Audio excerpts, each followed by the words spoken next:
তো বন্ধুরা, আমি আর আমার মেয়ে বিয়ের দাওয়াতে কমিউনিটি সেন্টারে চলে আসলাম। কমিউনিটি সেন্টারটি খুবই সুন্দর ছিল।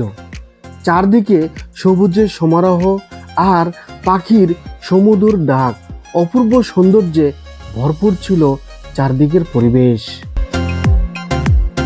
ওদিকে বিএন সাহেবেরা অপেক্ষায় আছে জামাইয়ের পকেট কাটার জন্য।